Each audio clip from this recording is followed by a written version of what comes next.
ठीक है, बीच बीच में सिस्टम भी अपना लटक झटक करते रहता है। मीनवाइल अगर हम इन बॉन्ड्स पर ध्यान दें, या कई तरह के बॉन्ड की चर्चा की जा रही है, ठीक है, जैसे peptide bond, disulphide bond, glycosidic bonds with sugar, amide linkage. आखिर एक प्रोटीन का क्या इंटरफेस है? प्रोटीन कैसे काम करता है?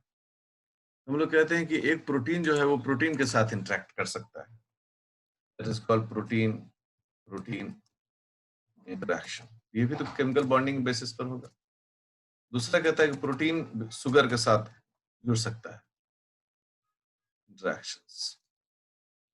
प्रोटीन जो है वो न्यूक्लिक एसिड्स के साथ इंटरेक्ट कर सकता है। प्रोटीन जो है वो है एसिटाइलेशन इंटरेक्शन कर सकता है। प्रोटीन जो है उसमें फॉस्फोराइलेशन हो सकता है।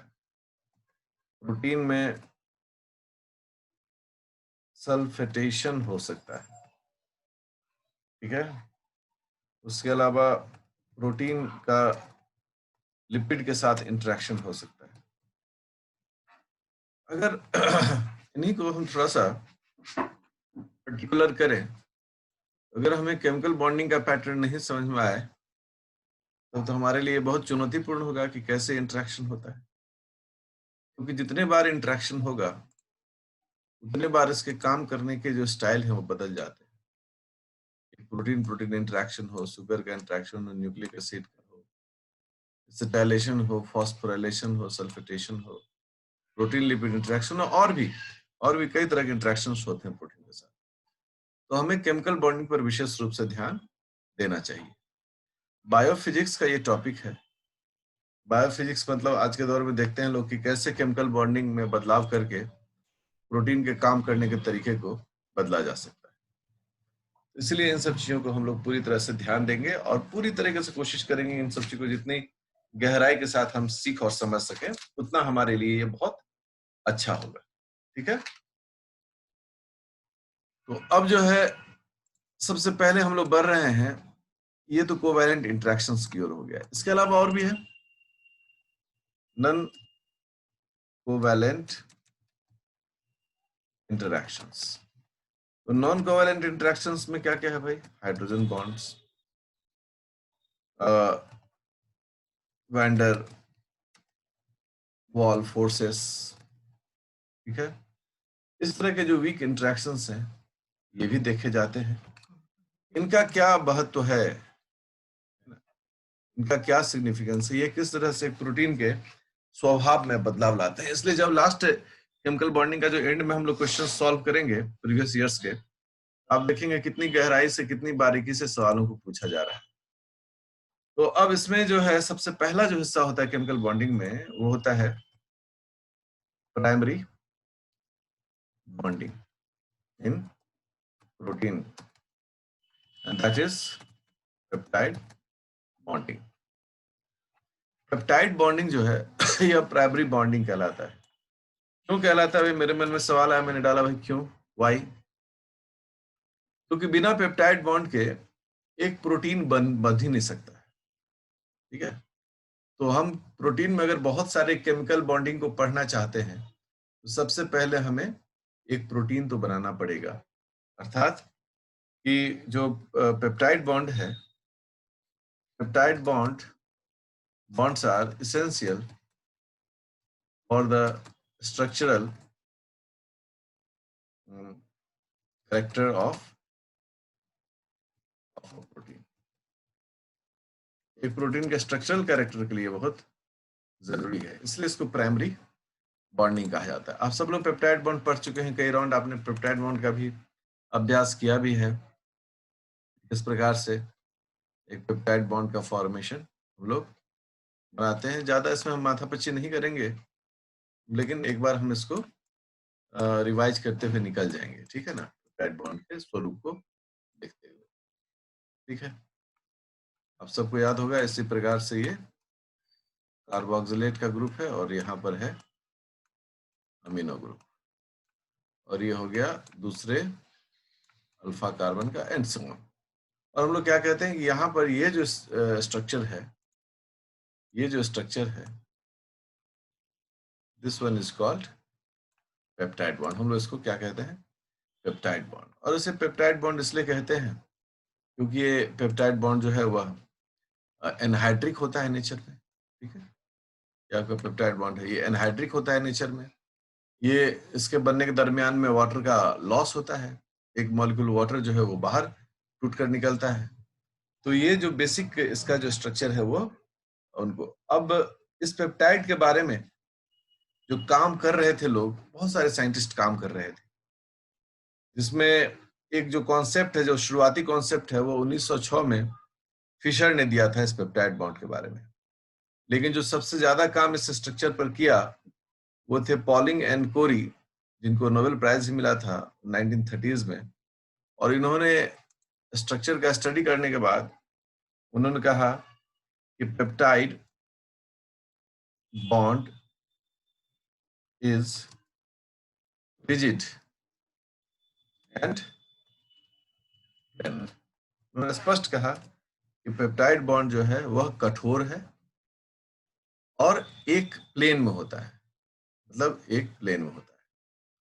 तो रिजिड एंड प्लेनर कहने का क्या तात्पर्य था? तो तात्पर्य बहुत साफ है, जो मैंने पहले बताया कि देखो मैं इसको लेता हूँ, ये ओके, दिस इज, ऐसा स्ट्रक्चर तभी बन सकता है जब पेप्टाइड बॉन्ड का ये पर्टिकुलर फॉर्मेट यहाँ फॉलो हो। अब पेप्टाइड बॉन्ड से बाहर आपको क्या दिख रहा है? तो ये पहले मैंने इसके बारे में आपको बताया है और अभी मैं इस पर चर्चा कर रहा हूँ।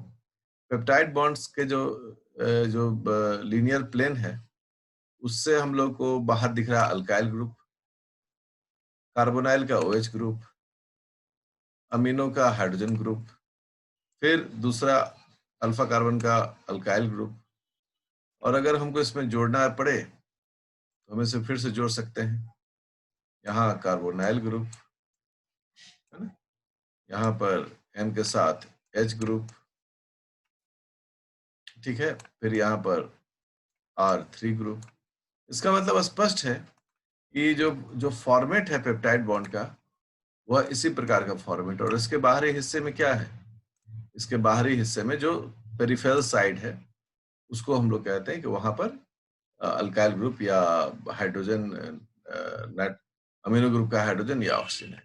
लेकिन अब यदि गौर करेंगे आप सब लोग, आप देखेंगे कि ये जो यहाँ पर ऑक्सीजन है, ये बहुत छोटा सा हिस्सा है। जो नाइट्रोजन पर हाइड्रोजन है, ये भी बहुत छोटा सा हिस्सा, मतलब बहुत ज्यादा बाहर निकला हुआ नहीं है। लेकिन वहीं पर अगर हम किसी अल्काइल ग्रुप के बारे में बात करें, तो वो अल्काइल ग्रुप तो बहुत बड़ा हो सकता है। जैसे देखो, इस अल्काइल ग्रुप को हम लिखते हैं कि ये आइसोल्यूसिन है। क्या है ये? आइसोल्यूसिन है। तो अगर आइसोल्यूसिन लिखते हैं तो क्या लिखते हैं यहाँ पर हम लोग? CH2। ठीक है, फिर यहाँ पर देते हैं एक्सक्यूज मी, हम ल्यूसिन बनाते हैं, ठीक है, यहाँ पर देते हैं CH, और it is CH not FH, okay, it is C and H। और फिर यहाँ से हो गया CH3। इस प्रकार से ये जो ग्रुप है ल्यूसिन है, और ये ल्यूसिन क्या है? अपने में काफी बड़ा है। अगर सोचो कि यहाँ पर जो R3 है वह एक ऐसा कंपाउंड लाइसिन है, वो अगर वो लाइसिन है तो फिर यहाँ पर क्या हो जाएगा? यहाँ पर हो जाएगा CH2, फिर इससे होगा CH2, फिर होगा CH2, फिर होगा CH2, और फिर यहाँ क्या होगा? NH3+। ओके, तो इस प्रकार से हम क्या देख सकते हैं? इस प्रकार से हम देख सकते हैं कि साइड चेन में जो R ग्रुप है वो बहुत इंपॉर्टेंट है। वो क्या है? वो बहुत इंपॉर्टेंट है, और उसी पर किसी भी प्रोटीन का जो फीचर है, जो स्वभाव है, कैसा काम करेगा वैसा, वो सब चीज सेटिंग रहता है। अर्थात ये जो इलाका है इसमें साइड चेन जो है वो हमेशा R ग्रुप को रिप्रेजेंट करता है, वो कार्बोनाइल का ऑक्सीजन या हाइड्रोजन को रिप्रेजेंट नहीं करता है। तो इस प्रकार से यह एक फीचर इसका है। अब किसी के मन में अगर कोई सवाल है, अब जो है यहाँ पर हम इन सबको मिटाते हैं, ठीक है। और मुझे उम्मीद है आप लोग साथ साथ जब हम पढ़ा रहे हैं तो मेरी रफ्तार इतनी है कि आराम से आप अपने कॉपी पेन पर चीजों को लिखकर मेरे साथ साथ उसका अभ्यास कर सकते हैं, ठीक है। जो लोग बिगिनर्स हैं, जिन्हें शुरू करना है इन सब चीजों को, वो एकदम कूल होकर इसका अभ्यास करिए। और जो लोग बिगिनर नहीं है, जो लोग जानते हैं, वो इसका एक पुनर्अभ्यास करिए। प्लेनर समझ में आया। अब जो टर्म एक था कि पेप्टाइड बॉन्ड इज रिजिड, तो रिजिड क्यों कहेंगे कि भाई ये रिजिड है? हम लोग रिजिड किसको मानते हैं? जो अपने में बदलाव नहीं करता है, उसे हम लोग क्या कहते हैं कि वह रिजिड है, उसमें परिवर्तन नहीं हो सकता है। तो परिवर्तन क्यों नहीं हो सकता है? क्यों परिवर्तन होना चाहिए? कौन परिवर्तन कर सकता है? कई सारे सवाल यहाँ पर आ गए। अब आप सब जो है देखिए, मैं एक डायग्राम ड्रॉ कर रहा हूँ और खूब मजे से आप एंजॉय करिएगा इस डायग्राम को। एक बड़ा सा nitrogen, alpha carbon, carbonyl group, double bond O, ठीक है। यहाँ पर एक H, एक H, एक H और, मतलब एक तो प्रोटॉन है, ठीक है। अगर N के ऊपर प्लस नहीं लिखा तो यहाँ हाइड्रोजन के ऊपर प्लस लिख देंगे तो भी काम चल जाएगा। यहाँ पर हो गया R, और इस हिस्से में पेप्टाइड बॉन्ड बना तो दूसरे अमीनो एसिड के नाइट्रोजन से बना, फिर उसका अल्फा कार्बन, एंड फिर कार्बन, मतलब ये एक सीक्वेंस चलते रहता है। इतना बताना जरूरी है कि आप आराम से बातों को समझ सके। दो कलर में इसको मैंने यूज किया। अब जो हमारा पेप्टाइड बॉन्ड है वो कौन सा है? हम लोग का पेप्टाइड बॉन्ड तो हम लोग का ये है, this one is peptide bond, fine. अभी गौर करेंगे, मैं 1 to 1 कर रहा हूं कि अभी इस पूरे जगह में एक पेप्टाइड बॉन्ड के सीक्वेंस को हम लोग स्टडी करने जा रहे हैं। मैं इसको और भी घेर देता हूं, बस इतना, ठीक है। हमारा एक पेप्टाइड में ही हिस्सा है। अब आप बताइए कि इसमें कहाँ है जो डबल बॉन्ड है और कहाँ है सिंगल बॉन्ड है। तो अगर डबल बॉन्ड की बात करें तो हम लोग स्पष्ट रूप से कहेंगे कि सर डबल बॉन्ड जो है वो एक ही जगह है, और वो है ये कार्बोनाइल जो भी पेप्टाइड बॉन्ड में है सर, C डबल बॉन्ड हो, ठीक है। बाकी जगह पर क्या है सर? बाकी जगह पर सिंगल बॉन्ड है। बाकी जगह पर क्या है? सिंगल बॉन्ड है, ठीक है। अब ये जो डबल बॉन्ड है तो उसके जरा फीचर को समझने की कोशिश करिएगा। ये कार्बन है, this one is carbon and this one is oxygen, और इसके बीच में क्या है? डबल बॉन्ड है। जबकि यहाँ नाइट्रोजन है। क्या है यहाँ पर? नाइट्रोजन है। कार्बन की तुलना में इस नाइट्रोजन की इलेक्ट्रॉन एफिशिएंसी, जो इलेक्ट्रोनेगेटिविटी होती है, वो ज्यादा होता है। तो कई बार क्या होता है, यहां से डबल बॉन्ड हट जाता है। देखना सब लोग सीखना, ओके।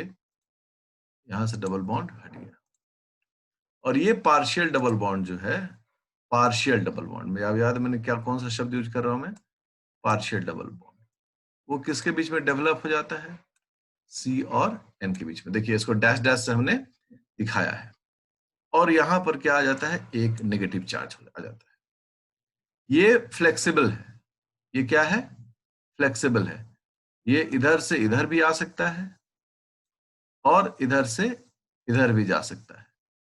मतलब जब मन करेगा तो इन दोनों के बीच में आ जाएगा, और जैसे इन दोनों के बीच में आएगा तो यहाँ प्लस हो जाएगा। गौर कर लिया आप लोगों ने सबने कि जैसे ही ये अगर इधर जंप किया, मतलब कार्बन ऑक्सीजन से डबल बॉन्ड शिफ्ट कर गया कार्बन और नाइट्रोजन के बीच में, तो नाइट्रोजन पर प्लस चार्ज और ऑक्सीजन पर माइनस चार्ज आ गया। तो इस कैरेक्टरिस्टिक को हम लोग क्या बोलते हैं? ये जो है वो इसमें यहां पर पार्शियल डबल बॉन्ड है, और इसके कारण ये क्या है? रिजिड है। Why peptide bond is rigid? Answer is because of the tendency to form partial double bond. फिर अगला सवाल आएगा कि पार्शियल डबल बॉन्ड का क्या कॉन्सेप्ट है? तब हम लोग कहते हैं कि सर, जो पेप्टाइड बॉन्ड होता है उसमें कार्बोनाइल में ये सी पर देखिए सर डबल बॉन्ड ओ लगा हुआ है, और इधर नाइट्रोजन की भी इलेक्ट्रॉन एफिनिटी है सर। तो कई बार कुछ ऐसे क्षण आते हैं, अब बोलेंगे सर कब ऐसा होगा? तो चेंज इन टेम्परेचर, सर यहां से डबल बॉन्ड शिफ्ट कर जाता है कार्बन और नाइट्रोजन के बीच में। कार्बन और ऑक्सीजन की जगह पर कहां चला आया? कार्बन और नाइट्रोजन के बीच में सर। और जैसे ही आएगा तो इसका टेंडेंसी रिजिड हो जाएगा, और जैसे इस पर डबल बॉन्ड आएगा नाइट्रोजन पर एक प्लस चार्ज और ऑक्सीजन पर एक माइनस चार्ज भी डेवलप करता है। बढ़िया। क्या इसके अलावा और कहीं डबल बॉन्ड है? हमारा आंसर है नो, इसके अलावा तो कहीं डबल बॉन्ड नहीं है। दैट्स वाई पेप्टाइड बॉन्ड जो है वह एक रिजिड बॉन्ड है दूसरों की तुलना में, and rigidity comes because of the partial double bond formation. किसी कोई सवाल पूछना है?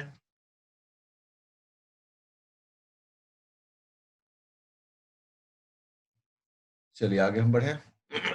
ठीक है, अब जो आपने यहां देखा इन सब चीजों को मैं थोड़ा हल्का कर देता हूं उसको, ठीक है, इसको हटाता हूं। इसमें क्या है कि हम सब जानते हैं दो टर्म के बारे में, एक बॉन्ड लेंथ और दूसरा होता है बॉन्ड एंगल। ये दोनों डिसाइड किया जाता है किसके द्वारा? Decides the total bond energy. ये दोनों किसको डिसाइड करता है? टोटल बॉन्ड एनर्जी को। तो किसी भी केमिकल स्ट्रक्चर में अगर हम बॉन्ड लेंथ और बॉन्ड एंगल को डिटरमाइन कर लें तो हमको बॉन्ड एनर्जी का एहसास हो जाएगा, इसमें कितना बॉन्ड एनर्जी। ओके, तो बॉन्ड लेंथ, अभी तो हम ऐसे स्ट्रक्चर बना रहे हैं तो रैंडमली बना रहे हैं, हम तो कोई नाप के नहीं बना रहे हैं, हमने इसको एकदम ऐसा बना दिया अपने सुविधा अनुसार। लेकिन अगर कोई केमिस्ट्री का बच्चा जो कि एकदम लैब मैनुअल में काम कर रहा है, क्या उसको इतना फ्रीडम है कि ये मेरे जैसा अपना मन से बॉन्ड का लंबाई खींच दे? बिल्कुल नहीं, क्योंकि वो जो है बॉन्ड का लंबाई लिखेगा। ये बॉन्ड 2.9 एंगस्ट्रम लंबा है और ये बॉन्ड जो है वो 2.81 एंगस्ट्रम लंबा है। इस प्रकार से हम लोग क्या देखते हैं कि हर एक बॉन्ड जो है उसकी लंबाई जो होती है वो वेरिएबल होती है, ठीक है। उसकी लंबाई जो वेरिएबल है, अगर ये सी आर के बीच का एक बॉन्ड हो, इसकी लंबाई, इस सी सी के बीच में बॉन्ड हो, इसकी लंबाई, और सी और एन के बॉन्ड हो, उसकी लंबाई, ये लंबाई वेरिएबल होता है, कभी भी इक्वल नहीं होता है। इसका मतलब होगा कि बॉन्ड लेंथ जो है यह वेरिएबल है। साथ ही साथ बॉन्ड एंगल क्या टर्म है भाई? तो किसी भी मॉलिक्यूल के साथ, जो देखिए यहां पर भी आप देख रहे हैं, यहाँ पर क्या है कि यहाँ पर एक ये बॉन्ड एंगल है, करेक्ट, ये हो गया बॉन्ड एंगल। ये बॉन्ड एंगल क्या है? सी एन और सी सी के बीच में। दूसरा बॉन्ड एंगल अगर हम देखें, वो बॉन्ड एंगल कहाँ एग्जिस्ट कर रहा है? C N and C R के बीच में, करेक्ट। और तीसरा अगर बॉन्ड एंगल हमको देखना हो, वो कहाँ इनकर कर रहा है? सी सी और सी आर के बीच में। इस प्रकार से यहाँ पर तीन हमको बॉन्ड एंगल दिख रहा है। इन तीनों का जो फ्री रोटेशन है, वह फ्री रोटेशन क्या है? हम लोग बोलते हैं फ्री रोटेशन जो है सर, वह है plus minus 180 degree. 180 degree plus minus 180 degree मतलब 360 डिग्री, सिंपल लैंग्वेज में। यहाँ पर लिखते हैं प्लस और इसके नीचे लिखते हैं माइनस, और यहाँ लिखते हैं डिग्री। अर्थात ये जो है वो प्लस माइनस 180 डिग्री पर दिख रहा है। ओवरऑल तो हम लोग क्या लिख बोलते हैं उसको कि 360 डिग्री है, लेकिन जो टेक्निकल टर्म में लोग 360 डिग्री यूज करने से बचते हैं, वहां पर लिखता है वो प्लस एंड माइनस। प्लस और माइनस क्या इंडिकेट करता है? ओरिएंटेशन। ग्राफ में क्या इंडिकेट करता है वो? ओरिएंटेशन। तो प्लस माइनस 180 डिग्री पर इसका ये एंगल होता है। बॉन्ड की लंबाई और बॉन्ड के एंगल में बदलाव होने से प्रोटीन के स्ट्रक्चर में, उसके फिजिकल प्रॉपर्टी में और केमिकल प्रॉपर्टीज में, तीनों प्रॉपर्टीज में बदलाव आता है, चेंज आता है। ठीक है? अर्थात हम अगर यहाँ कुछ बात लिखना चाहें तो क्या लिखेंगे कि change in bond angle and bond length may change the conformation of a protein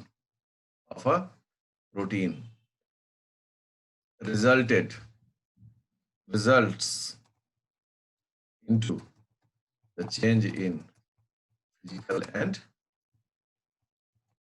chemical property। ठीक है ना? स्पष्ट कह रहा है कि अगर बॉन्ड एंगल या बॉन्ड लेंथ में आप बदलाव करेंगे तो प्रोटीन का जो स्ट्रक्चरल कॉन्फर्मेशन है उसमें बदलाव होगा, और जब उसमें बदलाव होगा उसका रिजल्ट है कि फिर किस में बदलाव होगा? उसके फिजिकल स्वभाव में और केमिकल स्वभाव में, दोनों में बदलाव हो जाएगा। अब आपके मन में आएगा कि सर बॉन्ड एंगल और बॉन्ड लेंथ में क्यों बदलाव आएगा? ठीक है, bond angle and bond length determines the overall bond energy status of protein of the bond।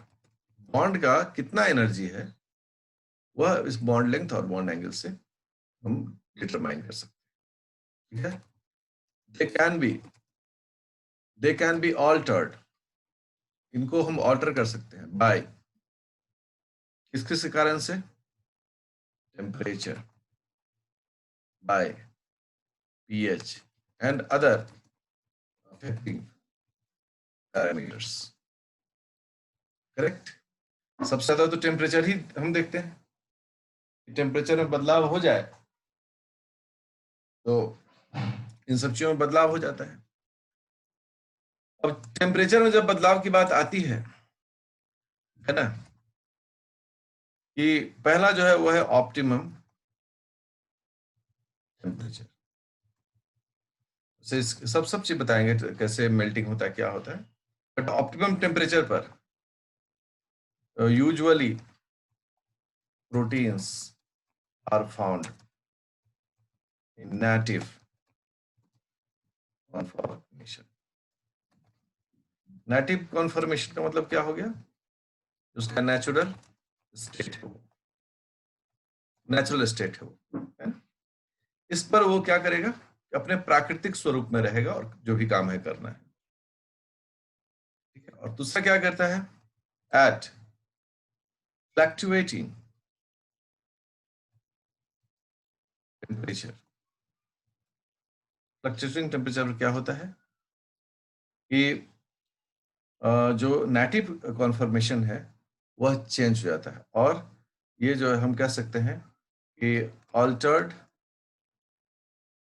Conformation of proteins is observed for various good and bad things। दोनों चीज मैंने लिखा कि ये जो कॉन्फॉर्मेशनल चेंज होता है, कॉन्फॉर्मेशन मतलब क्या होता है? आकारकी स्वरूप। जैसे आप कलम पकड़ते हैं तो आपकी उंगलियों में कैसे कॉन्फॉर्मेशनल चेंज होता है? यदि वही बॉल पकड़ते हैं तो बॉल में उंगलियां कैसे कॉन्फॉर्मेशनल बदलाव करती हैं? वही जब हम कुछ खाना उठाते हैं अपने हाथ से तो क्या तीनों स्टेट में इन उंगलियों का स्ट्रक्चर कॉन्फॉर्मेशन एक ही जैसा होता है? बोलते नहीं सर, तीनों स्टेट में उंगलियों का कॉन्फॉर्मेशन क्या होता है? बदलते रहता है। तो जब फ्लक्चुएशन होता है टेम्परेचर में तो उसके कारण कॉन्फर्मेशन में बदलाव आता है और इस बदलाव से अच्छे और बुरे दोनों तरह की घटनाएं हो सकती हैं। अच्छे घटनाएं इसलिए हम बोलते हैं कि बहुत सारे जो रिएक्शंस हैं उसमें जब तक कि उसमें प्रोटीन के स्ट्रक्चर में बदलाव नहीं किया जाए तब तक वो रिएक्शन होगा ही नहीं। और बुरा क्या होता है कि बहुत सारे ऐसे मिसफोल्ड्स हो जाते हैं प्रोटीन में कि उनके बॉन्डिंग के कॉन्फर्मेशन में अल्टरनेशन हो गया और वो बीमार खराब प्रोटीन हो गया, बैड प्रोटीन्स, जिसके कारण ageing, memory loss, cystic fibrosis, Alzheimer's, old age disease and many other problems ये ऑब्जर्व किए जाते हैं। वो भी इन्हीं सब चीजों के गड़बड़ी कारण होता है। आप बड़ा सिंपल सा महसूस करिए ना कि जब बहुत कड़ाके की ठंडी रहती है तो हाथ अकड़ क्यों जाता है, और हाथ अकड़ जाता है तो फिर उस हाथ को हम लोग नॉर्मल कैसे फंक्शनल करते हैं, तो दोनों हाथों को रगड़ते हैं ताकि एक हीट जनरेट करे, या नहीं तो कहीं अगर हीटर है या आग जला हुआ तो उसके पास अपने हाथ को ले जाते हैं। तो वहां पे गर्म क्यों चाहिए? क्योंकि वह हमारे जो प्रोटीन का नेटिव कॉन्फर्मेशन है, जो उसका नेचुरल स्टेट है, उसको ऑब्टेन करने में मदद करे और हम सामान्य रूप से काम कर सकें। किसी को सवाल पूछना है यहाँ पर? Hello sir. हाँ जी, पूछिए। सर जो